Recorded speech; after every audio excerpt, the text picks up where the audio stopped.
queremos agradecerles por la excelente acogida que le han dado a este evento.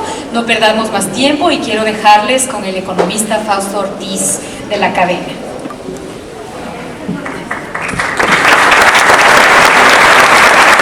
Básicamente donde estamos hoy día es en una economía que empieza a apreciarse, el dólar se empieza a apreciar, las tasas de interés empiezan a subir internacionalmente y los commodities empiezan a estancarse o a declinar. Ese es el escenario en donde estamos hoy día. No es un escenario nuevo, es decir, no es un escenario que no hayamos tenido en el pasado reciente, pero es un escenario que se nos presenta por primera vez en dolarización. Cuando fue el año 2009 hubo una crisis similar, una pequeña apreciación del dólar, una leve caída del precio del petróleo, pero inmediatamente 6 meses después, 7 meses después empezó a recuperarse. Lo que estamos viviendo hoy día no es parecido para nada con lo del 2009. ¿Por qué? Porque son procesos de apreciación del dólar de largo plazo, ¿no? 4 o 6 años de apreciación.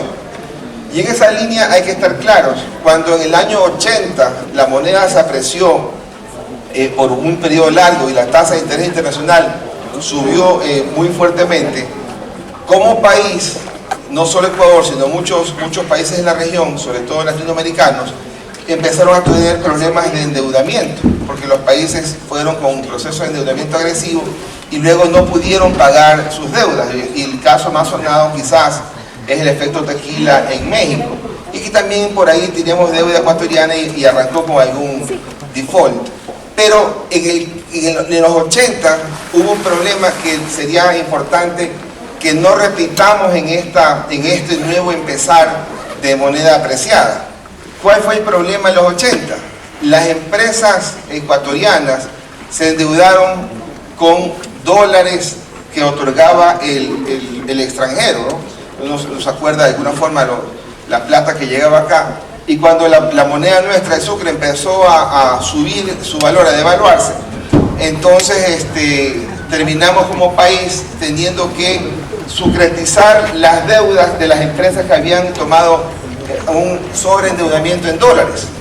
Una primera circunstancia que habría que evitar en este nuevo empezar de apreciación del dólar es minimizar como empresas las deudas en dólares sobre financiamiento que pudiera venir desde el exterior. ¿Y por qué minimizarlo? Porque lo que estamos viviendo hacia adelante, del 2016 para adelante, es una crisis distinta a la crisis del año 2015. En el año 2015, los grandes perdedores fueron los contratistas públicos, los proveedores públicos, que vieron dificultad en cobrar puntualmente sus facturas. Muchos de ellos ni siquiera pueden presentar las facturas para que puedan ser analizadas y ser puestas en plan de pagos. Pero esa crisis de liquidez en el año 2016 podría girar y encontrar un nuevo comportamiento complicado para el sector privado, porque los depósitos en la banca también cayeron algo así como un 10%. Y entonces la banca decía, si me están retirando depósitos, tengo que devolver la plata al público. Y para devolver la plata al público cuento por lo menos con 4 o 5 alternativas. Una primera alternativa que utilizó fue utilizar el encaje bancario que está en el Banco Central. Otra herramienta que tiene la banca y que utilizó la banca en el 2015 fue restringir el crédito. ¿No? Si había un vencimiento de crédito y uno estaba esperando que le renueven el crédito en iguales condiciones, la banca dijo, no, me haces un abono a un 10-15% para yo poderte renovar. En el año 2016 la situación va a ser más compleja para la banca. ¿Cuánta plata de los bonos le queda todavía a la banca en su portafolio para poder seguir vendiendo? Esos grados de libertad se van a agotar. Pero ¿con qué más cuenta la banca para hacer frente en el 2016 a esta situación de tendencia declinante en depósitos? Cuenta con sus recursos en el extranjero, invertidos en el extranjero, que es más de 1.200 millones de dólares. Cuenta con su saldo del fondo de liquidez, que es más de 2.300 millones de dólares. Entonces, tiene la banca forma de enfrentarlo, pero seguramente la banca va a seguir actuando con cautela y el giro del 2015 al 16 va a ser incrementar la restricción crediticia. En esa parte hay que analizar, en 2015 los depósitos más o menos caían a un ritmo de 300 millones de dólares mensuales. Eso está de lejos diferente a ser calificado como una corrida bancaria, es decir, 15 millones diarios en 20 días hábiles del mes, que hacen esos 300 millones de caída, no puede ser calificado por ningún concepto de corrida bancaria, simplemente es una caída de depósitos. Si uno tratara de entender qué causó la caída de depósitos, seguramente encuentra la respuesta en el precio del petróleo, que dado su brusca caída, le significó al país, cifras hasta noviembre publicadas por el Banco Central el día de ayer, una caída en exportaciones netas de petróleo de cerca de 4.000 millones de dólares. Esos 4.000 millones de dólares que cae el petróleo, cuando de exportación menos el ahorro de importación, esos 4.000 millones de dólares menos no pudieron irse al sector fiscal para que el gobierno a su vez pueda pagar al contratista y este a su vez pueda pasar esos recursos a la banca. Es decir, la banca refleja una caída de depósitos de 3.000 millones, más que nada por la falta de ingreso de los recursos que no recibió el gobierno y que no pudo trasladar hacia la obra pública. De cara al 2016, en lo que tiene que ver con crecimiento económico, el crecimiento económico, hay una variedad amplia de escenarios, ¿no? Quizás el más deteriorado es el que plantea el Banco Mundial, que plantea una contracción de la economía para el 2016 del 2%. Luego hay opciones bastante optimistas, como la del gobierno, que plantea un crecimiento en el 2016 de 1%. Es decir, en ese rango quizás nos vamos a estar moviendo de cara al 2016. ¿Y por qué el 2015, que fue un año que tuvo una gran caída en el ingreso de petróleo y la gran caída en el pago del gobierno, por qué la economía no se resintió tanto? Y lo más probable es que la economía en el 2015 termine con un ligero crecimiento económico. El gobierno plantea 0.4, lo más probable es que ese valor pudiera terminar. ¿Y por qué razón puede ocurrir aquello? Porque el gobierno sí recibió facturas de obra pública que el constructor, el contratista pudo hacer, y hay obra que sí se pudo efectuar. Lo que no hubo es el pago. Y como cuando uno mira esta relación es bastante claro cuando uno dice el déficit fiscal en el año 2015 pagado por el gobierno, es decir, que factura presentada y pagada, el déficit fiscal fue de 1.800 millones de dólares, que es bastante más bajo que los 5.800 millones del año 2014. Pero cuando uno hace el ejercicio del déficit fiscal devengado, es decir, lo que se facturó pero no pudo cobrar el sector que dio servicio al Estado, ese déficit sube a 4.000 millones de dólares. Es decir, se hicieron obras pero hay atrasos, ¿no? Y cuando uno cuantifica los atrasos, uno puede llegar a decir que los atrasos superaron los 2.000 millones de dólares. Y entonces, para el 2016, ¿qué necesita el gobierno para enfrentar el año desde el punto de vista fiscal? Quizás para terminar en esta parte con el tema fiscal, el gobierno necesita 2.500 millones de dólares, que es el déficit fiscal aprobado por la Asamblea Nacional. 1.000 millones de dólares, que es el pago aproximadamente de la OXI. Unos 500 millones de dólares para atender valores inadecuadamente registrados en el presupuesto general del Estado. Un ejemplo, en el presupuesto general del Estado del año 2016, el gobierno plantea que el pago de intereses va a ser 1.750 millones de dólares.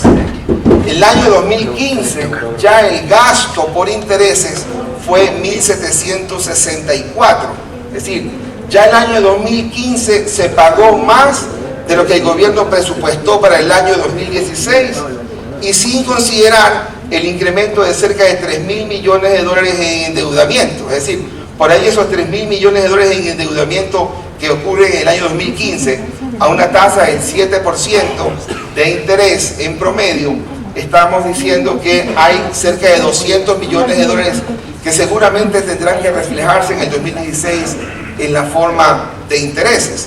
Entonces íbamos 2.500 millones de déficit fiscal, 1.000 millones de OXI, 500 millones de valores que tienen que irse ajustando, ahí vamos sumando 4.000 millones de dólares.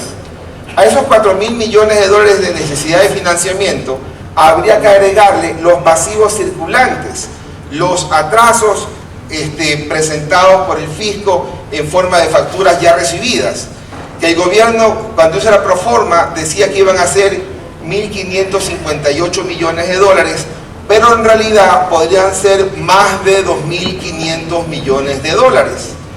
Y ahí tendríamos que sumar también el pago de la amortización de deuda que tiene que ver en el año 2016, que tiene que darse en el año 2016, que son otros 2.600 millones de dólares. Cuando sumamos todas las necesidades de financiamiento, las presupuestadas, más aquellas que han ido surgiendo en los apenas 3 meses después de la aprobación de la proforma, nos damos cuenta que la necesidad de financiamiento, la búsqueda de financiamiento para el año 2016 supera los 10.000 millones de dólares. El año pasado el gobierno pudo conseguir 5.800 millones y el anteaño pasado pudo conseguir 8.800. Ahora tiene que ir a buscar 10.000 millones de dólares. ¿Qué es la parte dura para la economía? Que los primeros 7.000 millones de dólares son solamente para pagar deudas del pasado. Y los últimos 3.000 para atender gasto que pueda empujar a la economía. Lo más probable es que se consiga toda la plata para pagar deudas del pasado y la economía no consiga dólares para ser gastados y que puedan ser convertidos en déficit fiscal que empuje a la economía con un déficit fiscal esperado en el 2016 de 2,5% del Producto Interno Bruto. La cosa está más o menos de esa manera. Yo termino aquí mi intervención, dando espacio a Mauricio, si hay temas libres todavía, Mauricio. Muchas gracias. Buenas noches. Quiero primero agradecer a la Cámara de Comercio Quito por la invitación, la confianza de poder invitarnos para compartir con ustedes algunas reflexiones sobre la situación del país, las perspectivas, los problemas que se avecinan, las eventuales salidas también. También compartir la mesa y la discusión con Fausto Ortiz también es un real placer, pues se trata de un profesional de mucho calibre. Quiero primero probablemente enfatizar en algunos temas que me parecen a mi criterio importantes. He tratado mentalmente de hacer una suerte de analogía o tal vez un análisis figurativo de dónde estamos parados en este momento. Y para el efecto yo he diseñado, he pensado en una suerte de una mesa con 4 patas, donde cada una de ellas vamos a ver qué es lo que ocurre, si están firmes o están astilladas o algunas con problemas de doblarse. Y estas 4 patas yo les he dividido en los siguientes sectores. La parte fiscal, que en buena parte ya se ha explicado aquí. El sector externo, el sector financiero y una 4ª pata que yo le he denominado productividad y competitividad. Sin entrar mucho a los números, un poco más a los conceptos y dando algunas cifras que pueden ser relevantes para que nos quede un poco el panorama claro. En el caso fiscal simplemente yo añadiría algo a lo que se ha mencionado. La situación fiscal del Ecuador el año 2015 no es una situación fiscal mucho mejor o mejor dicho, tan distante de lo que podríamos observar para el 2016. Para ponerlo más francamente, la situación fiscal de 2016 es más complicada que la del año 2015. En primer lugar, porque la cifra que se calculó, yo creo que Fausto es un poco más optimista que yo en esto, probablemente esté cercano a los 11.500 millones de dólares.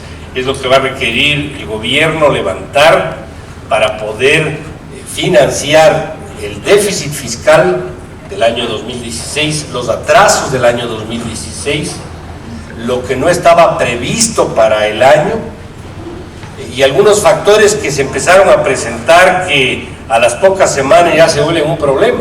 Recuerden ustedes que se aprueba un presupuesto con $35 el barril de crudo y eventualmente el promedio va a estar bastante por debajo de eso. Es más, en este momento ya estamos hablando de un precio del barril para las cuentas públicas que se acercan más a los 20 que a los $30 por barril. También tenemos una sobreestimación de ingresos en la Proforma. Tenemos un valor de impuestos de Proforma similar al del año anterior. El año anterior las salvaguardias de importación estuvieron vigentes todo el año. En este caso estamos hablando de un periodo mucho más corto, es más, ya están desapareciendo.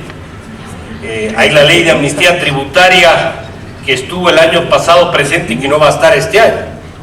Ahí tenemos una sobreestimación de ingresos y en algunos casos, que no quiero detenerme mucho, hay una subestimación de gasto, como es la propia inercia salarial, asumiendo de que no se tope el número de empleados públicos y que se mantenga el empleo, cosa que está por verse en el transcurso de los próximos meses. Entonces, en todo caso, la situación del sector fiscal es una situación delicada, es una situación difícil, con atrasos. Me sorprende sobremanera, por ejemplo, el que hayan arreglado el pago de la OXI en 4 meses. Hasta el mes de abril tiene que pagarse los $1.000 millones. ¿Cuál habría sido el proceso para que esto se dé? Yo personalmente creí que esto se iba a poder arreglar para un periodo de pago mucho más largo, sin embargo esto no se produjo. Y eso tampoco estaba en las cuentas públicas del año 2016. El otro elemento es que hay un concepto en materia fiscal que es lo que se denomina el déficit primario o el balance primario, que no es más que el déficit fiscal, es decir, los ingresos versus los gastos, sin considerar los intereses de la deuda pública. Conceptualmente, esto debería ser igual o mayor al monto de intereses de la deuda, que como se mencionó está más o menos en $1.700 millones anuales. La cifra no solamente que no es mayor, sino que es negativa en 4.000 millones. Es decir, nosotros nos estamos endeudando no solamente para cubrir la diferencia de ingresos y gastos, sino estamos endeudándonos para pagar deudas anteriores y en condiciones mucho más onerosas. Es decir, estamos pateando un problema hacia adelante que sin duda va a llegar la factura en algún momento. En ese sentido, la situación del sector fiscal es una situación muy complicada. Los mercados se han cerrado.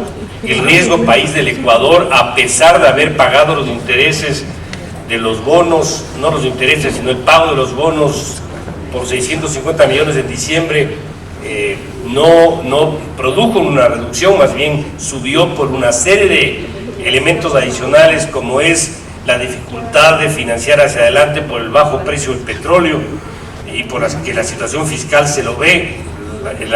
El mes de diciembre no es que se resolvió el problema, lo que se hizo fue financiar el hueco, y esto no tiene mucho de innovación ni de creatividad. Lo que se ha hecho es más o menos lo mismo: contratar deuda, financiar el problema y patear el problema hacia adelante, que en la práctica es lo que se resuelve.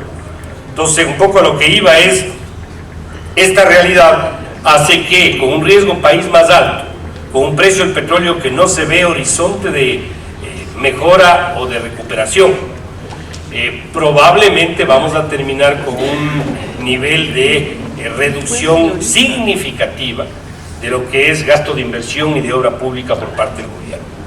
Si ese ha sido el motor principal del crecimiento y no ha habido el socio del sector privado que esté compartiendo esa ruta, el impacto en crecimiento económico va a ser obviamente mayor. ¿Y qué significa esto? Recesión económica. me parece que el 2% negativo que anuncia el Banco Mundial para este año inclusive podría quedarse corto. En la parte del sector externo hay una realidad que no podemos esconder, pero yo no lo pondría tan dramático como se lo ve. No hay cómo separar tan claramente el sector fiscal del sector externo. En dolarización ustedes tienen los dos sectores como un espejo. Cuando ustedes no tienen dólares, no pueden gastar fiscalmente, pero tampoco pueden importar. Entonces no pueden separar y decir esto es más un tema del sector externo que del sector fiscal. Están vinculados los dos de una manera bastante estrecha, pero sin entrar mucho en esta discusión, sí vale la pena decir que la misma recesión económica actúa, pongámosle comillas, como un amortiguador del sector externo. Dicho en otras palabras, no hace falta cupos de importación ni cupos para importar vehículos, peor aún el timbre cambiario, que la propia recesión va a ser la encargada de la baja de las importaciones. Y esta es una realidad fea de decirla, pero es la realidad.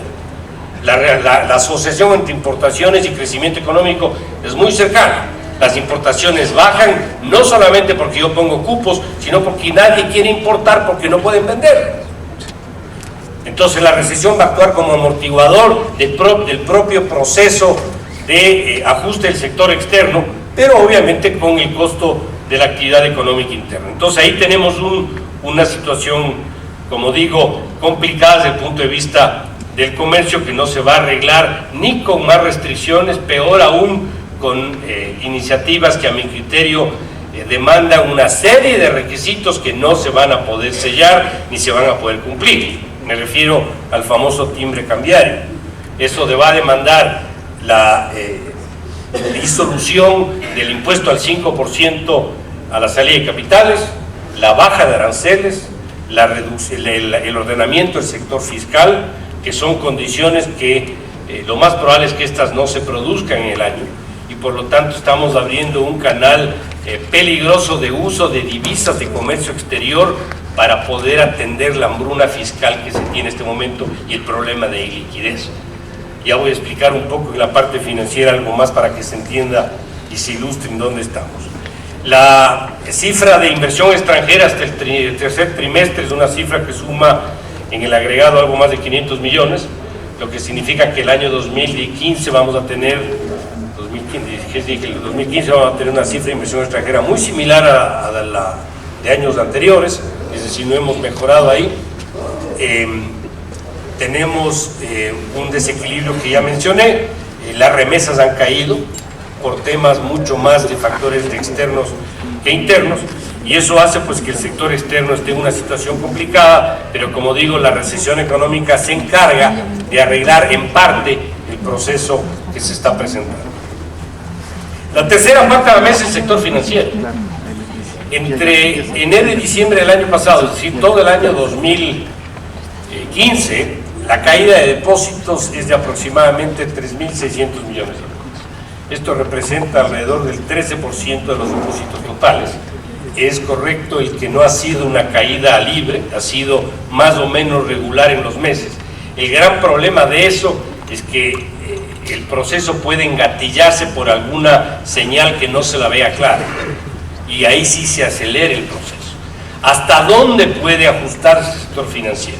El sector financiero, obviamente, para mantener los niveles de liquidez de los depositantes, que es su principal obligación, lo que hace es cerrar el crédito, hay más dificultad de acceder a ese financiamiento, y obviamente eso hace que los costos también para los bancos tengan que reducirse, pueden cerrarse oficinas, sale personal del sistema y se empiezan a achicar. Es decir, para mantener los niveles de liquidez adecuados tienen que achicarse. La economía ecuatoriana se empieza a achicar, proceso propio de un problema de recesión económica. La economía se hace más pequeña,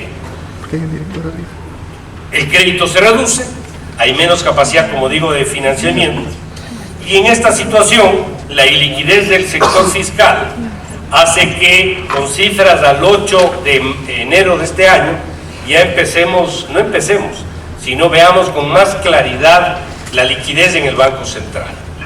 Para tener claro qué significa esto, la plata que está en el Banco Central, la liquidez que está en el Banco Central tiene propietario, Esos dueños son el gobierno, a través de la cuenta del Tesoro, que mantiene saldos promedios mensuales de unos 350 millones de dólares.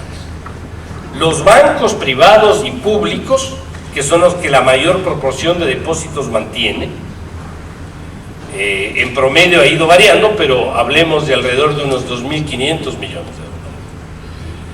El seguro social, en el caso de los bancos, recuerden que esta es una proporción de los depósitos que reciben los bancos y por lo tanto es plata de los depositantes, no es plata del gobierno. La otra es la plata del seguro social, es plata de los afiliados, no es plata del gobierno. Y está la plata de los gobiernos seccionales y entidades autónomas. Bueno, el que tiene la mayor proporción de los depósitos en el Banco Central son los bancos. Y restando los bancos públicos al 8 de enero de este año, restando lo que tienen los bancos públicos, solo los bancos privados, la liquidez en billetes del central en este momento atiende el 94% de esos depósitos. Es decir, no alcanza a cubrir eso y la diferencia tendría que cubrirse con los otros activos del Banco Central. ¿Cuáles son los otros activos? Algunas inversiones que mantiene, como el oro que está en las reservas, el oro monetario, y que tendría que liquidar, asumiendo obviamente que se produzca un cheque contra esos fondos. ¿Esto qué significa en términos prácticos? Que los niveles de reservas internacionales no son suficientes.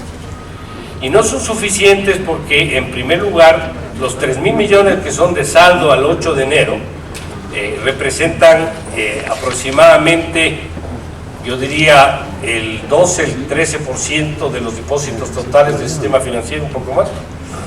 La plata que ha habido retiros en los bancos, solo una parte ha salido de la economía, el resto está aquí. Y esto puede ser bueno, porque con buenas señales puede irse un proceso que regresen los recursos.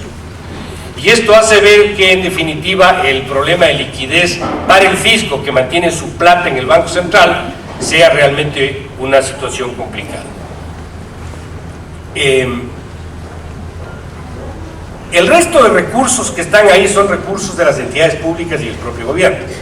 Ahí el gobierno y el presidente han mencionado que lo peor es mantener la plata inmóvil y que esto tiene que invertirse. Y efectivamente se ha usado esos recursos. No lo digo yo, lo dice el propio gobierno. Parte de los recursos en el central se han utilizado, por ejemplo, para invertirse en bonos de Estado, en bonos del gobierno mismo. Esto en el pasado estuvo prohibido, porque esto es una suerte de crédito que le da el Banco Central al gobierno.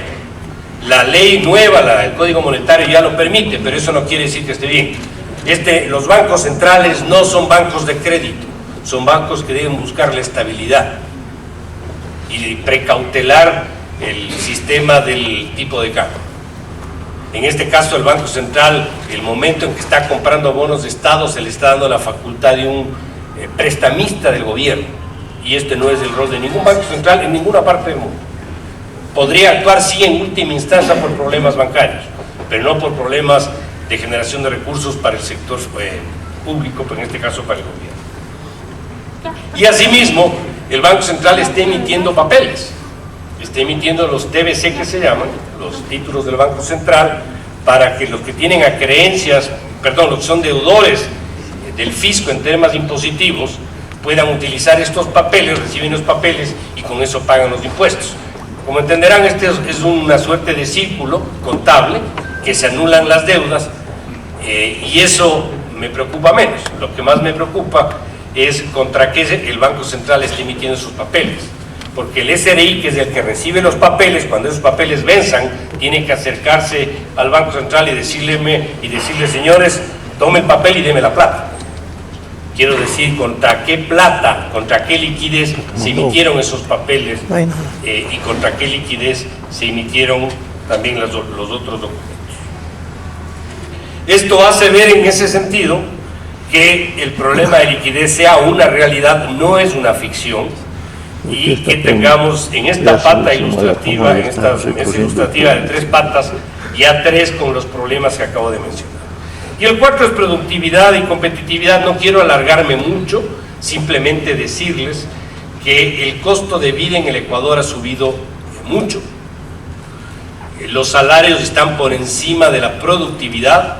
Esto no es nada político lo que les estoy diciendo, pero esa es la realidad. Los ingresos y el salario mínimo vital en el Ecuador está por encima de los países vecinos, con ingresos per cápita los países vecinos más altos que Ecuador. Y esto va a demandar un proceso de ajuste hacia adelante si queremos poder competir. Esto es un problema más de mediano plazo, pero es un problema que golpea todos los días, porque es un problema de costos internos para el sector productivo y para las empresas. ¿Qué nos espera este año? Para no alargarme más, el año 2016 nos espera un año de recesión económica, más fuerte que el año anterior, lo que significará probablemente 3 años de recesión, el previo, el actual y probablemente el siguiente, porque el próximo año, un año donde hay cambio de gobierno, sea el que sea que gane las elecciones, va a tener que enfrentar una situación difícil que le va a tener la obligación de ajustar la economía, y eso tiene impacto sobre todo en actividad económica. 2, no le vería preocupación al tema inflacionario, no porque no sea importante, sino porque obviamente la propia recesión económica ayuda, en comillas, a que esto no se estimule y no se presione. Y aquí la gran pregunta que yo simplemente dejaría sobre la mesa es qué es lo que se avecina si faltan los recursos. No veo otra salida, personalmente, no veo otra salida a la situación actual que no sea un acuerdo internacional que le permita abrir puertas y pueda levantar recursos de financiamiento barato, al mismo tiempo de poder iniciar un proceso de ordenamiento económico. Sin programa económico va a ser muy complicado encontrar un horizonte hacia adelante. Un programa económico no es recibir recursos, gastarse y encima endeudarse. Un programa económico significa tener metas, tener instrumentos, tener objetivos, hacer reformas, dar las señales que corresponden, darle al sector privado el rol que tiene que cumplir y el sector público el rol que tiene que cumplir. Cada uno tiene su rol en el economía. Y obviamente tener un entorno internacional que nos permita recursos en una situación que demande en cualquier momento la economía ecuatoriana. Esto es lo que creo que se avecina. La situación no es una situación fácil, no veo grandes ganadores, ya que hay un problema, yo creo que todos perdemos. Aquí lo que se trata es de poder manejar la situación de la mejor forma, de tal suerte que el costo sea el menor posible, y exigir a este gobierno y al que venga, cualquiera que este sea, que tenga un programa económico, que creo que es lo que al país le ha faltado en estos años. Muchas gracias.